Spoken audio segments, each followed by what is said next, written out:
Good afternoon, this is Bob Icino coming to you from the CME Group trading floor in Chicago, talking FX. Let's talk about yen futures. Small range today, 90.47 down to about 90.24 with a settle near 90.33, only down less than 0.1%.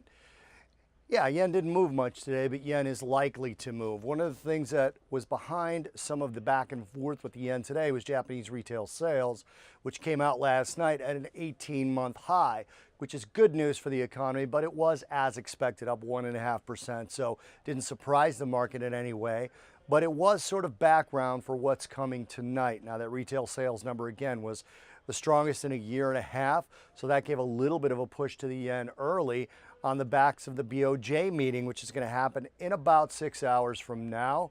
The BOJ is expected to be slightly less accommodative. There has been some signs that there might be some future inflation possibly coming in the pipeline that could take the Japanese JGB, which is the 10-year note, a little bit higher on yield, and it would be the Bank of Japan that would be allowing that to happen. They're clearly not going to hike short-term rates, but they might back off a little bit on accommodation. Last time they had a meeting, their words were a little bit hawkish, but then their actions and their sort of backing up of those words in the weeks to come push the yen much, much lower. Right now, traders are cautious of that, which is why we have this mostly unchanged day in front of us today. But that BOJ meeting does come tonight, so the movement in that currency is likely to happen in the overnight session for U.S. traders.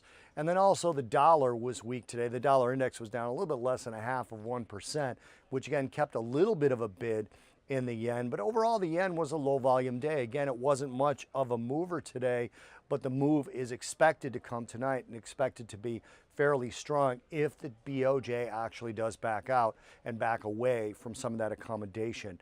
Again, the yen has been on a bit of a bullish correction in a bearish trend. Today didn't change that at all, but certainly didn't add to either direction, didn't resume back lower or higher, all waiting on this BOJ meeting tonight on the backs of that strong retail sales. This is Bob Icino talking Japanese yen futures from the CME Group trading floor in Chicago.